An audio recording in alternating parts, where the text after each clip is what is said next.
Shalom saudara-saudara yang terkasih dalam Tuhan Yesus Kristus, selamat pagi. Renungan kita pada hari ini diambil dari Bilangan pasal yang ke-6 ayat 22 sampai 27. Judul renungan kita pada hari ini adalah berkat. Dalam sehari berapa kali kita menggunakan kata berkat?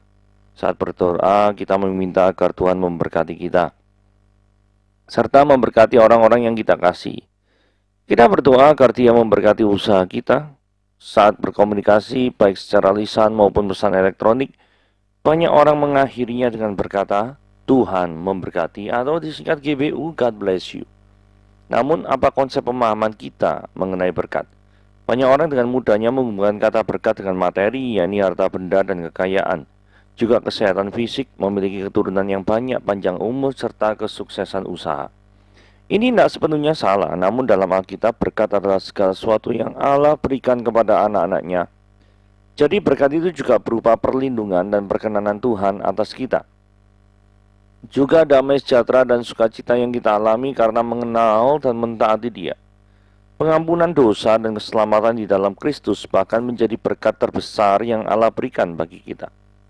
Allah adalah sumber segala berkat. Dialah sumber setiap pemberian yang baik serta setiap anugerah yang sempurna dalam Yakobus 1 ayat 17. Allah ingin agar bangsa Israel memahami hal ini, sehingga para imam diperintahkan untuk menyampaikannya pada umatnya. Dan tentunya Allah juga ingin mengetahui ini, bahwa hanya Dialah yang berkuasa memberkati kita. Karena itu janganlah kita hanya berfokus pada berkat, tetapi bersyukur dan memuliakan pada Sang Pemberi berkat.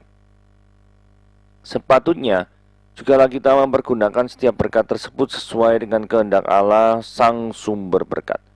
Kepada Allah yang memberi kita segala berkat, dan sepantasnya kita mengucap syukur dengan pujian dan segala hormat.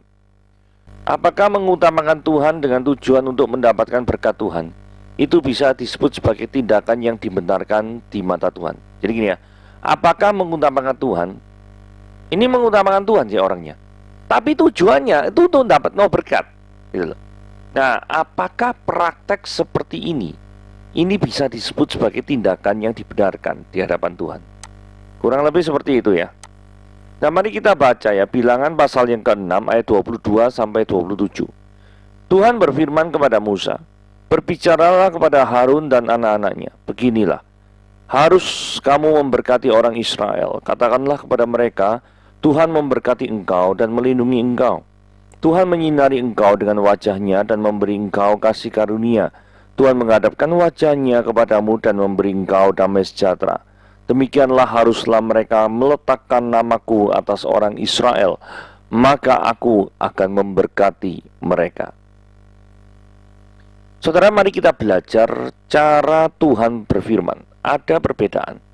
Karena ayat pertama dikatakan Tuhan berfirman kepada Musa. Dari ayat ini kita melihat bahwa Allah yang kita percayai, Yehova itu, adalah Allah yang berkomunikasi dengan umatnya. Bukan Allah yang tidak memiliki hubungan yang secara legalitas atau do and don't. Bukan Allah yang mementingkan legalitas maksudnya. Jadi Allah itu yang kita percaya itu bisa berelasi dengan kita.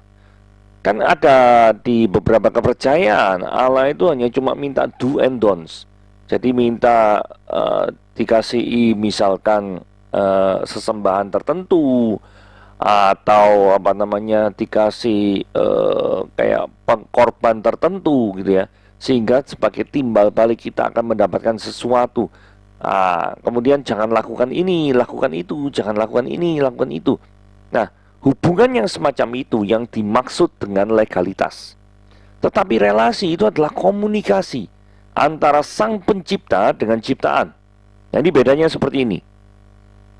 Dalam Perjanjian Lama, memang Tuhan berfirman hanya kepada orang-orang khusus. Contohnya saat ini hanya kepada Musa. Dan hal ini juga tampak ketika kita memperhatikan bagaimana Roh Tuhan turun kepada orang-orang tertentu saja. Kemudian setelah tugas itu selesai, maka Roh Tuhan itu meninggalkan orang tersebut. Jadi tidak tinggal diam menetap dalam diri orang tersebut. Ini cara Tuhan berbicara dalam Perjanjian Lama. Nah, pada saat zaman sekarang itu memang berbeda, yaitu Tuhan berbicara melalui firman Tuhan, yakni Alkitab. Dan Tuhan juga bisa berbicara kepada semua orang, bukan orang khusus seperti dalam perjanjian lama. Dan tidak hanya kepada hamba Tuhan saja. Gitu ya. Nah, tapi ada satu hal yang terjaga konsistensinya, yaitu gini ya. Di dalam perjanjian lama, itu ada tipologi bahwa untuk bertemu dengan Tuhan itu harus ada pengantara. Nah, prinsip ini dipegang secara sama baik dalam perjanjian lama maupun dalam perjanjian baru. Karena di dalam perjanjian lama, sebelum bertemu dengan Tuhan, itu harus ada korban, harus ada darah yang tercurah. Saudara, konsep darah yang tercurah ini di-maintain terus. Contoh ya, pada waktu Adam dan Hawa jatuh dalam dosa, itu Tuhan juga memberikan pakaian dari kulit binatang, ada darah yang tercurah. Ini inisiator pertama dari Tuhan. Kemudian ketika ada zamannya Abraham memberikan persembahan kepada Tuhan, itu juga ada darah yang tercurah. Setiap ada perjanjian mendirikan mezbah, itu juga ada darah yang tercurah, yaitu darah binatang. Pada waktu zamannya Musa di kemah suci, ketika sebelum masuk ke ruang kudus dan ruang maha kudus, di halaman itu ada mezbah korban bakaran, itu juga dikatakan ada darah yang tercurah. Jadi konsepnya darah yang tercurah dan pengantara ini harus ada. Pengantaranya di mana? Ya, pengantaranya melalui iman itu. Jadi ada dua hal ya, darah yang tercurah. Yang kedua, untuk masuk ke dalam ruang maha kudus di dalam kemah suci atau di dalam bait Allah, itu harus imam besar 1 tahun sekali. Jadi ada orang yang benar-benar dikhususkan, yang mewakili umat Israel menghadap ke hadirat Tuhan. Nah, ini prinsipnya dalam perjanjian lama seperti ini. Apakah dalam perjanjian baru seperti itu? Yes. Untuk bertemu dengan Tuhan, ada darah yang tercurah, yaitu darah Kristus. Dan Kristus itulah sendiri yang mewakili kita untuk menghadap ke hadirat Tuhan. Itu sebabnya di dalam doa kita berkata bahwa dalam nama Yesus. Jadi untuk bertemu dengan Tuhan harus ada pengantara, yaitu Yesus Kristus. Tanpa adanya pengantara, maka manusia tidak mungkin berkenan di hadapan Tuhan. Jadi itu adalah memang di awal kita tadi berbicara ada perbedaan dalam cara Tuhan berfirman. Tetapi ada prinsip yang tidak pernah hilang dari perjanjian lama sampai sekarang, yaitu prinsip darah yang tercurah dan prinsip pengantara. Begitu ya? Oke, mari kita lanjutkan. Mendapatkan berkat dari orang lain. 23 ayat 23 berkata ini ya. Berbicaralah kepada Harun dan anak-anaknya. Beginilah harus kau memberkati orang Israel, katakanlah kepada mereka. Saudara, kita fokus pada Harun dan anak-anaknya ya. Harun dan anak-anaknya ini adalah keturunan Lewi. Lewi ini adalah satu suku yang dikhususkan Tuhan untuk melayani dia. Dan dari sini kita melihat bahwa Tuhan itu memakai hidup orang yang dikhususkan bagi dia untuk memberkati orang lain. Ada orang-orang yang model seperti ini. Jadi arti dari teks ini secara sempit, ini menunjukkan bahwa hidup hamba Tuhan, pendeta, evangelis, ya, guru Injil, atau guru agama, atau orang yang mengabdikan hidupnya itu 100% sepenuh waktu untuk Tuhan, itu adalah alat yang Tuhan gunakan untuk mempertobatkan orang lain. Pasti Tuhan taruh beban khusus kepada hidup orang itu. Dan Tuhan ingin memakai kehidupan itu, orang tersebut secara khusus kepada banyak orang, supaya semakin banyak yang percaya bahwa Yesus adalah Tuhan dan Juru Selamat. Tetapi arti teks ini dalam pengertian yang lebih luas adalah hidup kita pun sebagai murid Kristus itu juga bisa dipakai oleh Tuhan untuk mempertobatkan orang lain. Gitu ya. Kan ini berbicaralah kepada Harun dan anak-anaknya, beginilah harus kau memberkati orang Israel. Kamu memberkati orang Israel. Nah, ini poin pentingnya gini ya. Keluarga Harun ini harus jadi berkat. Sama seperti Tuhan berbicara kepada kita, berfirman kepada kita, kita juga harus menjadi berkat. Sama seperti Harun menjadi berkat. Jangan pernah berpikir bahwa kita itu pengen menerima berkat tapi tidak mau menjadi berkat. Itu namanya selfish. Itu namanya sakar PDW, menang sendiri. Nah, itu tidak boleh, itu keegoisan. Itu harus dijauhkan. Firman Tuhan tidak pernah mengajarkan keegoisan. Firman Tuhan mengajarkan apa? Berkat. Menjadi berkat bagi orang lain. Menjadi berkat bagi orang lain dalam hal apa? Apa kalau kita memberikan makanan sama orang lain, terus setelah itu kita, loh, aku sudah melakukan firman Tuhan ya. Karena apa? Aku sudah jadi berkat bagi orang lain. Buktinya apa? Memberi makanan. Ya, itu mungkin bisa juga. Tetapi yang jauh lebih penting daripada itu, prinsipnya di sini adalah mempertobatkan orang lain. Menjadi kesaksian hidup bagi orang lain, supaya melalui hidupmu, maka orang lain bisa melihat Kristus. Itu jauh lebih penting. Ayat 24. Sadarkah kita akan peran serta Tuhan? Nah, ayat 24 dikatakan Tuhan memberkati engkau dan melindungi engkau. Ini ayatnya pendek ya, sederhana sekali. Tuhan memberkati engkau dan melindungi engkau. Tetapi ayat pendek ini mengingatkan kita tentang siapa di dalam hidup kita yang memberkati kita. Yehova, Tuhan. Karena seringkali manusia itu suka menikmati berkat, tapi lupa siapa yang memberikan berkat. Nah, ini penting ya. Seringkali manusia itu suka terima berkat. Ini umum lah ya, semua manusia sama lah ya. Tapi lupa siapa yang memberikan berkat. Saudara, jangan sampai lupa bahwa berkat yang engkau terima itu berasal dari Tuhan. Jangan pernah melupakan kebaikannya di dalam hidupmu. Terus kemudian ada beberapa kesempatan di hidup kita di mana kita bisa saja ada hal-hal yang merenggut nyawa kita, merenggut karir kita, merenggut hubungan kita. Tetapi hal tersebut tidak terjadi dalam kehidupan kita. Mengapa hal tersebut tidak terjadi? Perhatikan kalimat yang kedua. Setelah Tuhan memberkati engkau, dia pekerjaannya mah? Tuhan melindungi engkau. Karena Tuhan itu sedang berkarya dalam kehidupan kita. Ayat 24 berkata, Tuhan melindungi engkau. Siapakah yang melindungi engkau? Apakah engkau masih berpikir bahwa engkau dilindungi oleh kekayaanmu? Backing-backinganmu? Apakah itu yang selama ini kau anggap sebagai perlindunganmu? Tuhan bisa saja loh cabut segala kekayaanmu. Tuhan bisa saja cabut daripada segala posisimu, cabut segala backing-backingmu dan lain sebagainya. Jikalau engkau tidak mau bersandar penuh kepada Tuhan dan membanggakan hal-hal sekuler tersebut sebagai alat yang melindungimu selama ini. Sadarkah kita terhadap apa yang sudah Tuhan lakukan bagi hidup kita? Kalau misal sudah sadar, kira-kira apa tindakan kita untuk membalas cinta kasih Tuhan yang begitu besar? Tapi kalau tidak sadar, saudara bukan kebetulan mendengarkan renungan pada hari ini.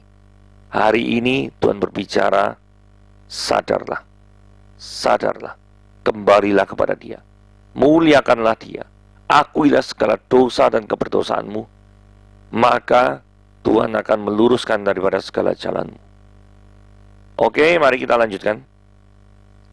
Tuhan menyinari engkau dengan wajahnya dan memberi engkau kasih karunia. Jadi kehadiran Tuhan dalam hidup kita itu membuat hidup kita itu semakin terang di dalam Tuhan, bukan semakin gelap.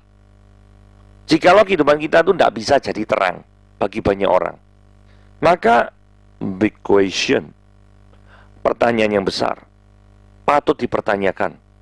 Apakah memang benar Tuhan itu hadir dalam kehidupan kita? Atau jangan-jangan kehidupan kita itu lagi kosong, hati kita itu lagi empty, sehingga kita tuh gagal jadi terang bagi sesama. Gagal gagal total. Saudara, kalau kita gagal, jangan-jangan there is no God in your heart. Tidak ada Tuhan di dalam hatimu. Saudara mesti renungkan ini baik-baik. Undang Dia masuk dalam kehidupanmu, maka Dia akan menjadi raja dan penguasa dalam kehidupanmu. Mengambil alih daripada kekuasaan yang selama ini kau pegang erat-erat. Saudara, percayalah saya, bahwa ketika kendali itu sudah engkau serahkan kepada Tuhan, hidupmu akan jauh lebih baik daripada ketika engkau sedang memegang kendali terhadap dirimu sendiri. Bagaimanakah supaya kita bisa menjadi terang? Kita harus sadar bahwa hidup yang kita jalani ini ya, ini merupakan kasih karunia dari Tuhan saja. Sehingga kita bisa bersyukur. Saudara, orang yang bisa jadi terang itu harus punya hati yang rendah hati, yang bisa bersyukur. Karena kalau hatinya tinggi hati, sombong, jati batu sandungan, nggak bisa jadi terang. Orang lihat kita saja sudah muak. Kalau orang lihat kita sudah muak, bagaimana mungkin kita bisa jadi terang berkat bagi orang lain? Nggak mungkin. Jadi hati orang yang dipenuhi dengan ucapan syukur, itu pasti akan jadi berkat bagi orang lain. Orang-orang akan tertarik untuk bertanya kepada kita. Kenapa ya? Ketika ada tekanan yang muncul dalam kehidupanmu, engkau tetap bisa tersenyum dan berkata, Tuhan itu baik. What is the secret? Rahasianya apa? Nah, orang tertarik. Kesempatan bagi kita untuk memberitakan Injil Tuhan kepada mereka yang belum mengenal Tuhan. Ayat 26. Sumber dari segala damai sejahtera. Tuhan menghadapkan wajahnya kepadamu dan memberikan engkau damai sejahtera. Ketika Tuhan menaruh perhatian terhadap kehidupan kita, maka ada damai sejahtera. Kan menghadapkan wajahnya ini artinya kan naruh perhatian ya. Terus ada damai sejahtera yang mengalir dalam kehidupan kita. Sebaliknya jika kita menjauh dari hadirat Tuhan, Tuhan tidak memalingkan wajahnya kepada kita, maka ada kegentaran dan ketakutan yang melanda kehidupan kita. Sehingga kita dipastikan akan kehilangan arah, kehilangan damai sejahtera, dan hidup tanpa pengharapan. Sehingga kita akan mengalami kehidupan yang sangat-sangat buruk. Motivasi yang murni di hadapan Tuhan. Demikianlah harus mereka meletakkan namaku atas orang Israel, maka aku akan memberkati mereka. Meletakkan namaku atas orang Israel itu artinya apa? Mengutamakan Tuhan, meninggikan Tuhan dalam kehidupan kita, dalam kehidupan bangsa Israel. Itu adalah hal yang paling penting. Karena jika itu terjadi, maka menurut firman ini, berkat akan mengalir dalam kehidupan kita. Permasalahannya adalah, apakah mengutamakan Tuhan dengan tujuan untuk mendapatkan berkat, seperti dalam pertanyaan yang awal tadi ya, itu bisa dibenarkan di hadapan Tuhan? Saudara, jikalau poin di atas benar, maka orang tersebut tidak mengutamakan Tuhan. Jadi orang tersebut mengutamakan Tuhan dengan tujuan mendapatkan berkat. Jadi sebenarnya yang diutamakan itu bukan Tuhan. Ngerti tidak saudara? Tapi yang diutamakan itu adalah berkatnya. Dia hanya menggunakan Tuhan itu sebagai sarana untuk mendapatkan berkat. Kalau cara berpikirnya seperti itu. Jadi ketika mengatakan, oh aku mau mengutamakan Tuhan supaya dapat berkat, itu tujuannya bukan mengutamakan Tuhan. Yang diutamakan adalah harusnya berkatmu. Itu. Kalau memang benar-benar orang mengutamakan Tuhan ya, tidak peduli kejadian setelah ketika kejadian yang setelah mengutamakan Tuhan itu seperti apa, dia tidak peduli. Yang penting selama dia hidup, dia mengutamakan Tuhan. Itu yang jauh lebih penting. Berkat yang mengalir itu bonus. Kalau model seperti ini tentunya bukan berkat yang mengalir. Kalau orang sing utamakan Tuhan dengan tujuan dapat berkat, itu bukan berkat sing ngalir, tapi kutuk yang mengalir. Sampai di sini mengerti ya?